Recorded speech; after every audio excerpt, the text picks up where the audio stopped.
ධර්මාසනාරූಢව වැඩහිටවදාන ලබන ගෞරවනීය අංකපුරේ අමිතදීප ස්වාමීන් වහන්සේගෙන් අවසරයි සදැහැති පුණ්‍යකාමී සත්පුරුෂ වාසනාවන්ත පින්තුනි පින්වත්නි මඩුල්ල මුල්ල ශ්‍රී විද්‍යාරාම අටවිසි මොණි විහාරස්ථානයේ පුරා වර්ෂ 14ක් තිස්සේ අඛණ්ඩව පවත්වාගෙන යන ලබන මාසික ධර්ම දේශනා පින්කම් මාලාවේ 2025 වර්ෂයේ නියමිත අවසාන ධර්ම දේශනාව ශ්‍රවණය කරන්නටයි ඔබ අප කවුරු මේ වෙලාවේදී සූදානම් වන්නේ. සම්ප්‍රදායානුකූලව දැහැත්පත් වී පිළිගන්නවා දේශකයන් වහන්සේ ඉදිරිපත් කරනවා කවුරු සාදු කියලා එක සම්බන්ධ වේ.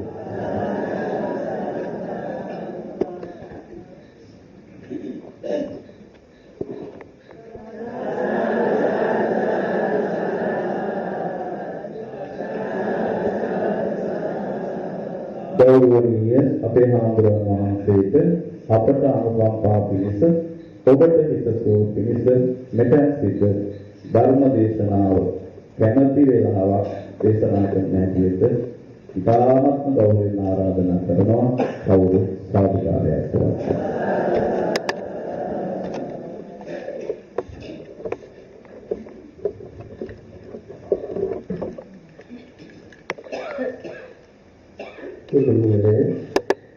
श्री विद्याराम अटविसि विहारस्थाने पूजनीय विहाराधीश्वर අවසරයි අපගේ කුළුගම්මන ධම්මානන්ද අපේ නායක ස්වාමීන් වහන්සේ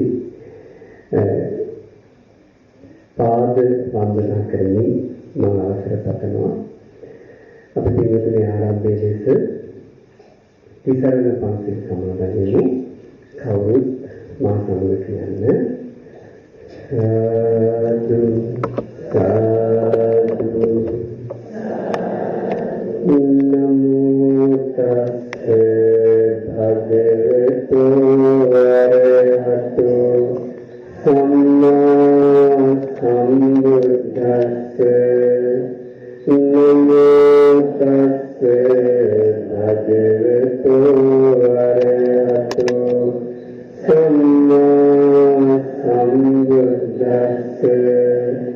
නමෝ තස්සේ භගවතු වරහතු සම්මා සම්බුද්දස්සේ බුද්ධං සරණං ගච්ඡාමි ධම්මං සරණං ගච්ඡාමි සංඝං සරණං ගච්ඡාමි ဒ ුතියම්පි බුද්ධං සරණං ගච්ඡාමි ဒ ුතියම්පි ධම්මං සරණං ගච්ඡාමි ဒ ුතියම්පි සංඝං සරණං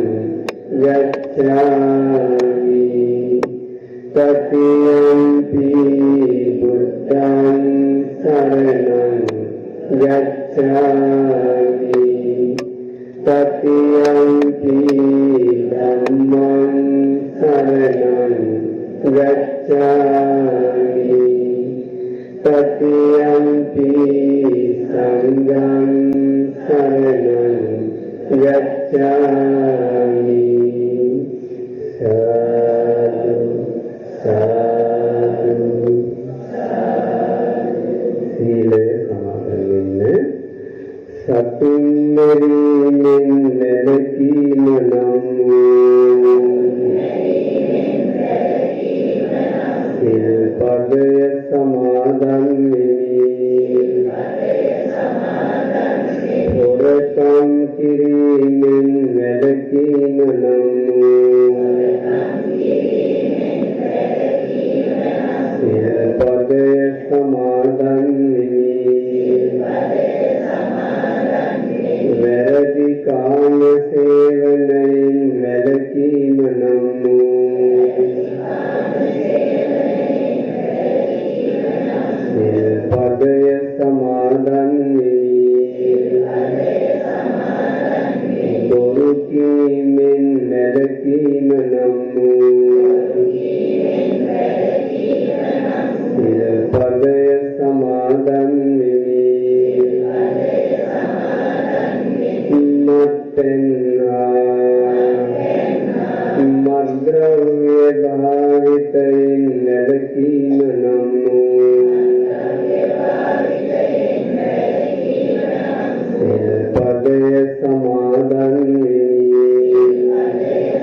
Dora Jalan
කුසලයක් දිනු කරගන්නයි අවස්ථාව උන්වහන්සේ හදලා තියෙනවා.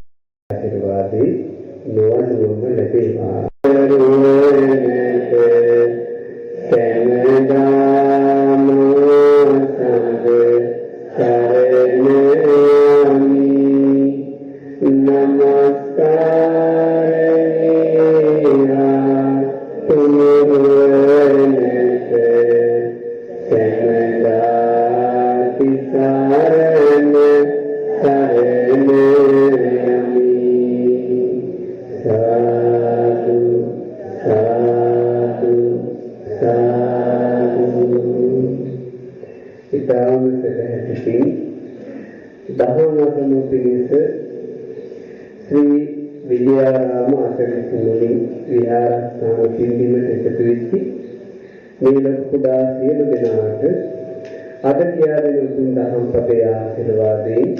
මුළු ජීවිතේම සුවපත් කරගන්න මේ පිළිවිලේ වැඩහිඳින බෝරණින්ගේ ආශිර්වාදේ සෑරදුන්ගේ ආශිර්වාදේ සියලු ධාතුන් වහන්සේගේ ආශිර්වාදේ නොවනුම ලැබේවා.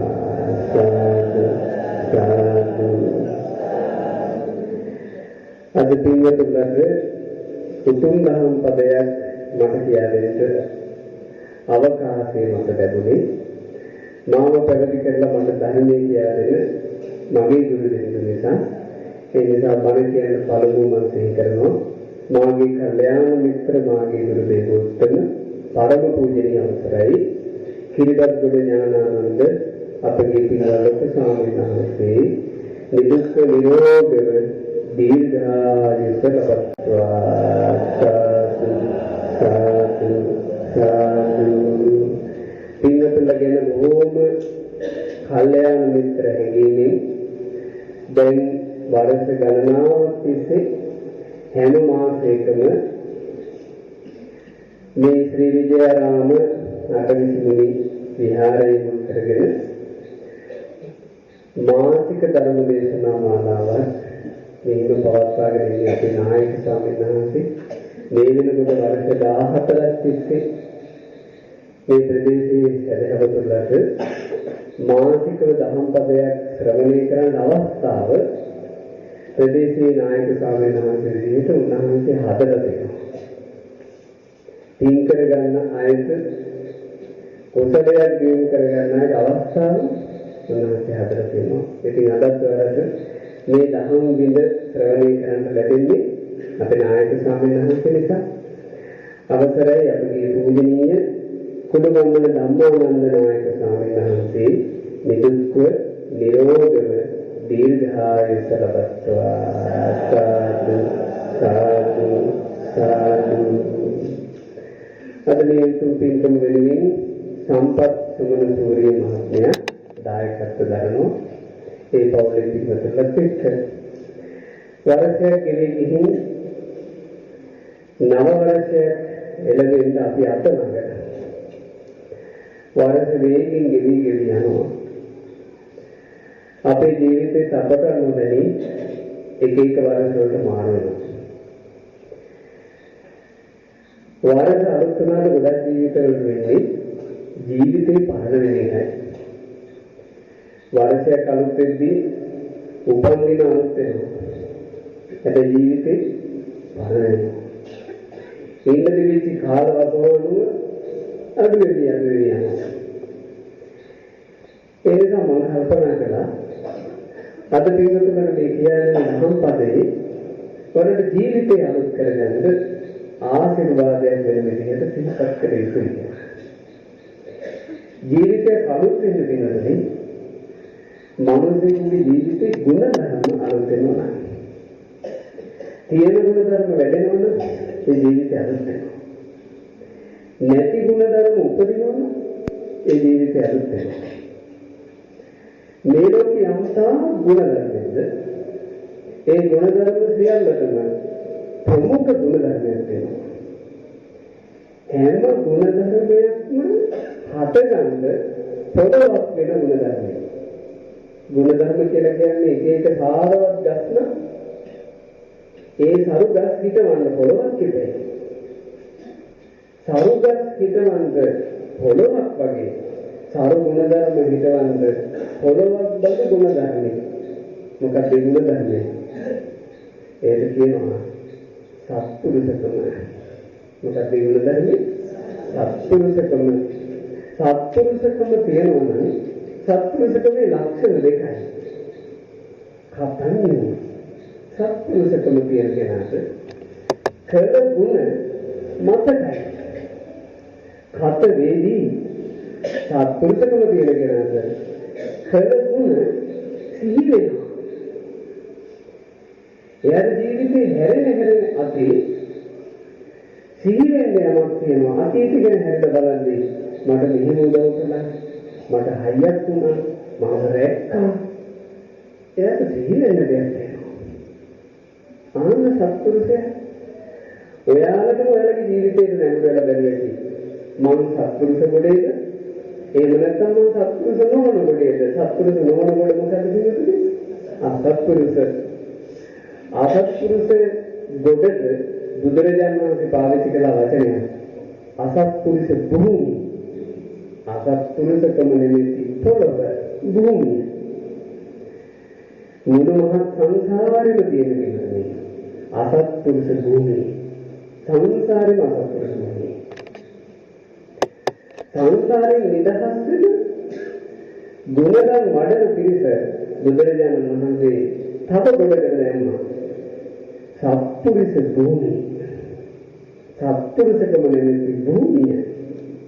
ඒ සත්පුරුෂ භූමිය තමයි සියලුම ගුණ ධර්ම තියෙන්නේ. මම මේ කියන දේ ධම්පදේ සත්පුරුෂයෙක් නිසා බුදුරජාණන් වහන්සේ වදාළේ. මේක ජාතක පොත. එක කෝටිපති පවුලක තරුණෙක් නිතර දෙවියන්ගේ සැරඳුවර දෙවුරකට බණහඬ ආවියා. බණහඬදී තරුණයෙක් ඉඳී ආසාවක් උපන්න මහණ වෙන්න තියෙනවා හොඳයි. මේ තරුණයා තමන්ගේ දෙමව්පිය දෙන්න ළඟට ගිහින් ඕක කිව්වා. අම්මේ තාත්තේ බුදුරජාණන් වහන්සේගේ ධර්මයේදී මට ආස හිතුණා මහාන වෙන්න. ඒකට අම්මයි තාත්තයි දෙන්න කිව්වා පුතේ. ඔයා විතරනේ අපි දෙන්නද? ඔයා මහාන වෙලා කොහොමද? එතකොට මේ තරුණයා යන්නේ කිව්වා. අම්මේ තාත්තේ ඔයාලා සල්ලිකාරේ. ඔයාලාට අඩුවක් වෙන්නේ මන්නේ කියලා. ඒ නිසා මගේ මේ ආසාවට මට ඉඩ දෙන්න. එතකොට අහිංසක දෙමව්පියෝ දෙන්න ඒ තරුණයාට අවසර දෙන්න කිව්වා. කිව්වා පුතේ අපි ආසෝයා ජීවිතේ ඉන්නව දකින්නේ. නමුත් ඉතින් ඔයා සතුට මහාන වෙන්නේ. ඔයාගේ සන්තෝෂය තමයි අපේ සන්තෝෂය. එනම් මහාන වෙන්න. දෙමව්පියෝ දෙන්නගේ අවසරේ ලැබුණා. ඊටාම සතුටින් මේ තරුණයා තමන්ගේ ගෙදර හිටපු මේ සේවක කාර්යාදී ටික රැස් කළා කිව්වා මේ බලපල්ලා මම අද මහාන වෙන්න යනවා මේ ඉන්නේ මගේ අම්මයි තාත්තයි දෙන්න මම ඔයාලගෙන් ඉල්ලීමක් කරනවා අදින් පස්සේ මේ මගේ අම්මයි තාත්තයි දෙන්න උඹලාගේ අම්මලා තාත්තලා කියලා හිතන්න ඕන මම නැති අඩුව ඩිංගිත්තත් දැනෙන්නේ නැති නේද මේ දෙන්නව බලාගන්න උඹලට පුළුවන්ද අර හිතපු සෙට් එකම කිව්වා එහෙයි බලාගන්න කිව්වා මේ කරුණයා හිත එකලස් කරගත්ත ඒ වචනේ මම නැති වුණා ඉතින් අපේ අම්මලා තාත්තලාට බලන් ඉන්නවා ඒක මහාන වෙදියා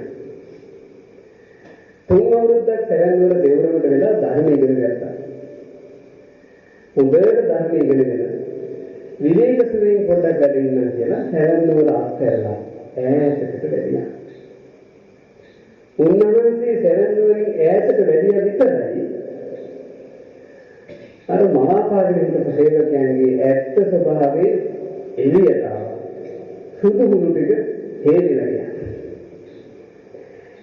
ඒකුන් දන්නවා දැන් මේ දෙමෝපිය දෙන්නාට මේ තමන්ට කියලා වෙන කවුරුත් බලන්න ඥාතියෙක් විතරට කවුරුත් නැහැ. මේ දෙන්නට මේ මහා මූදලයක් මහදණයක්යි කියලා. මේ ඇයෝ ජීවත් වෙලා ඉන්න කාලේ අපි මේක හොරාගෙන කෑවේ නැත්තම් මේ ඇය නැති ගම මේක රාජසන්ත කරනවා. ඒ නිසා මේ ඉන්න කාලෙම මේ දෙන්නාගේ දේවල් අපි හොරන් කරන්න ඕන. අර සේවකයෝ. මේ අම්මට තාත්තට ඇයිදලා තිබිච්ච ධනෙ එහෙන් හොරකම් කරා. අන්තිමේට යන පිරිස සිටු නිවස පවා සෙන්නක්කරේ දුකුණලා ගියා. අම්මලාට දෙන්න මොකද දන්නේ අන්තිමේ අවුරුද්දක් ඇඳක් කලින් ඒ දෙන්න පාරට වැටුණා. දැන් මේ දෙන්න කිව්වේ පාරට ඇවිල්ලා ඉඳහාපුවයි නෙමෙයි සිටුවලු පාරකයි තාප්පයකට හේතු වෙලා ওই පොඩි වාදන දෙකක් අපේ තියාගෙන යන මිනිස්සු දිහා බලාගෙන පොඩක් අතපාගෙන ඉන්න මොන හරි දීලයි ওই සැරෙන්වල වීදියේ එක ස්වාමීන් වහන්සේ නම පින්දපාත වෙලියා. උන්වහන්සේ දකින්න. අර ඊගාකම ජෝඩු උන්වහන්සේ දකින්න. උන්වහන්සේට මතකයි මේ දෙන්නනේ අපේ ස්වාමීන් වහන්සේගේ අම්මලාට අඳුනගත්තා. තාතමනිය මේ පරිවිතේ ස්වාමීන් වහන්සේ කියන්න ඕන නිසා උන්වහන්සේ විවේකී වැඩ ඉන්න වෙනට ගියා. විස්තර කොහොම කිව්වා ස්වාමීන් වහන්සේ යන්න දෙනවා දෙන්නොත් භාග්‍යතුන් වහන්සේ මොකක් හරි අහලා අම්මට දෙන්නට බලන්න වෙනවා. ඒ දෙන්න පාර වැටිලා ස්වාමීන් මම ඇස් දෙකෙන් දැක්ක හිඟානවා. අර ස්වාමීන් වහන්සේ වෙනකොට මානක ඵල ලැබුණ නැහැ. උන්වහන්සේගේ පපුව නිකන් දැවිලා ගියා.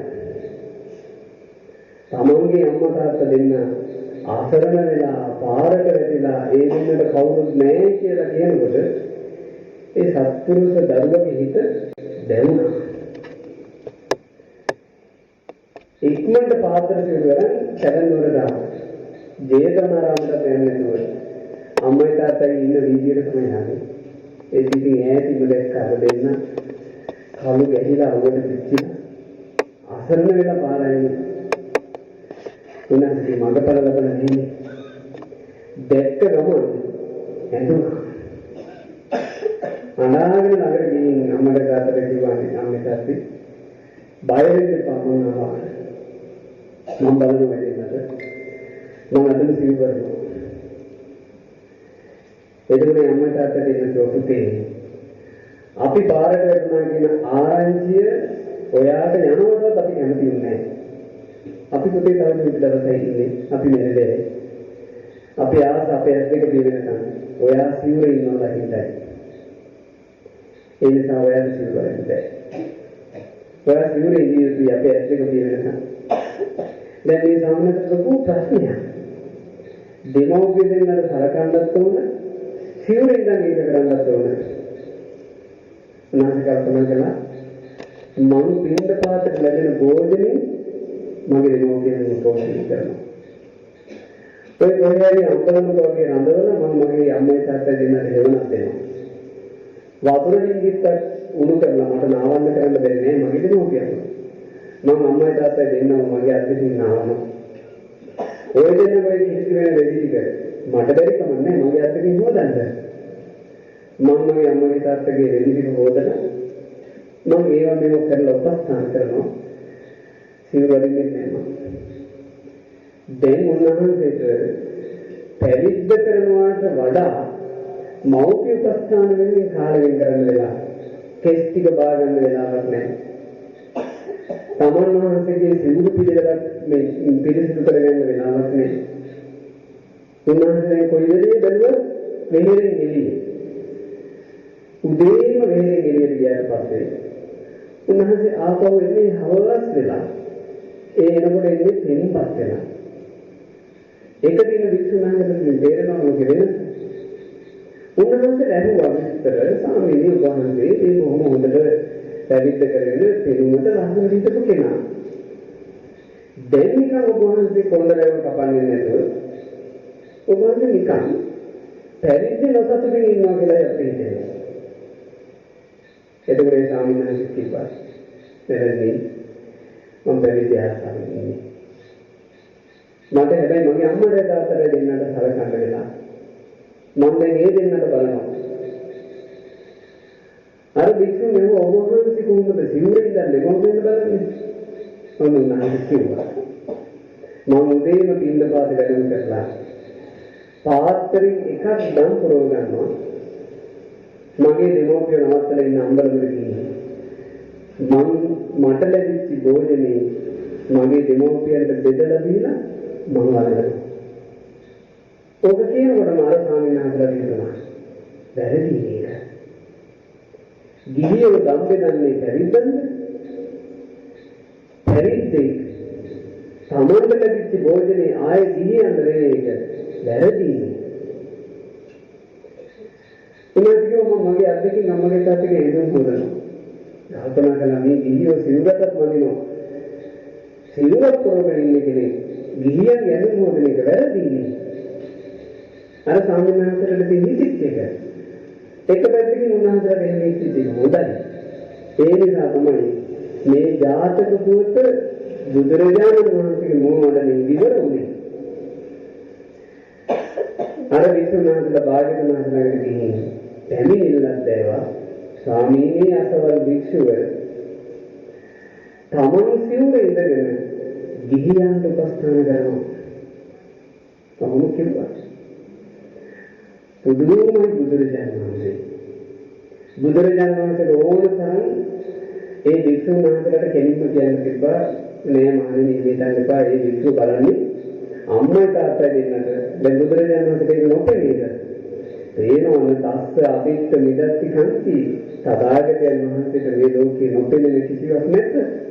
නාවිඥානං ඥානිතස්සං තථාගතයන් වහන්සේ නොදන්නා කිසිවක් මේ ලෝකේ නැත. සබ්බං අභිඥානසි අදත්තනීයං ලෝකේ යථාර්ථය හැම අයදින්ම අවබෝධ කරන නිසා දුතු නිසා තථාගතෝ තේන සමන්ත චක්කු තථාගත බුදුරජාණන් වහන්සේට සියල්ල දකිනා ඇස කියා කියන්නේ. ඒ සියල්ල දකිනා ඇසක් වූ බුදුරජාණන් වහන්සේ අර වික්‍රම කියනවානේ. එන්න කියන්නේ උන්වහන්සේට. අර මහා සංඝ පිරිසකට ගිහි උපාසක උපාසිකාවෝ ඉන්න මේ ධම්සභා මණ්ඩපේ බුදුරජාණන් වහන්සේ මේ වික්ෂුවට කතා කරන්නේ. ඇයි මේ? ලස්සනයි. බුදුරජාණන් වහන්සේ කියන්නේ ගුණ මොකක් නැති. තව කෙනෙකුගේ ගුණ ඉස්මතු වෙනවද බුදුරජාණන් වහන්සේ ප්‍රියයි.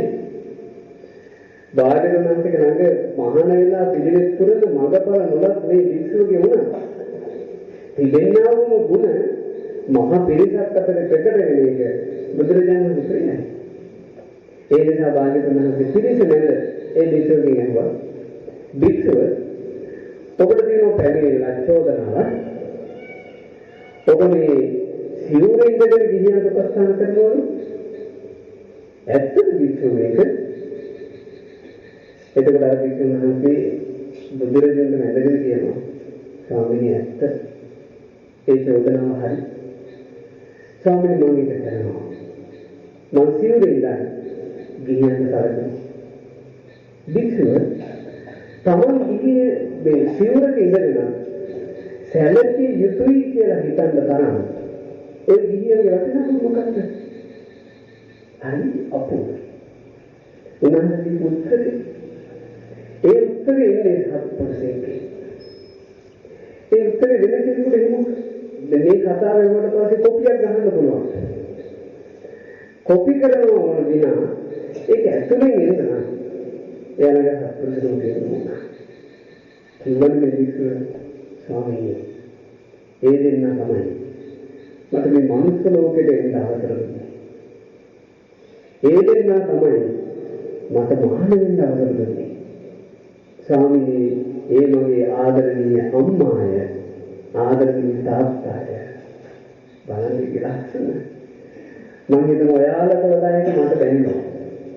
ඒකද මම මේ මොනොලෙත් උපත ලැබුවා මේ බුද්ධ ශාසනයෙත් උපත ලැබුවා. බුද්ධ ශාසනයට මම මහාන වෙන්න අහනකොට මගේ හිතේ යම් දෙවිලියාවක් යම් ගැස්මක් තිබ්බා. අම්මයි තාත්තයි මොනවද කියයිද?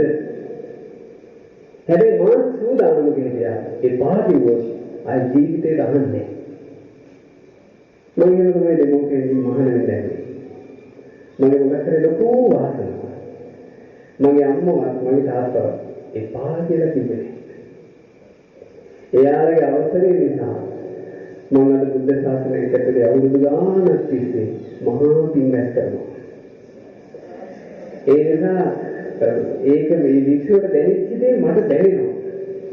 ඒ වික්ෂුණන් කිව්වා ස්වාමීනි මට අවසරයන් දීපු මගේ ආදරණීය අම්මට මම සලකනවා. මම මගේ තාත්තට සලකනවා.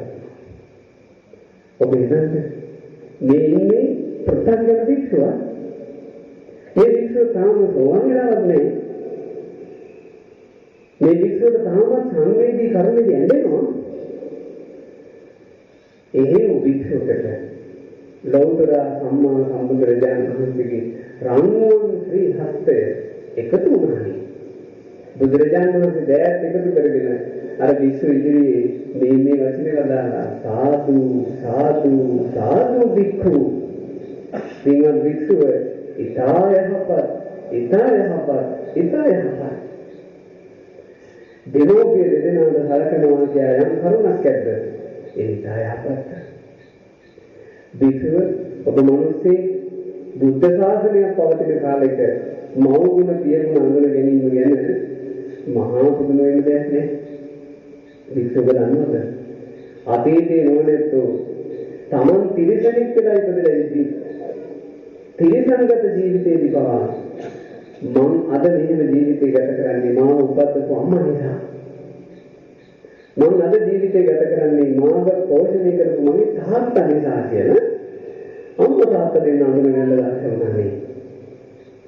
එතකොට අර වික්ෂුන් වහන්සේ දෑත් එකතු කරගෙන ඉල්ලා හිටියා.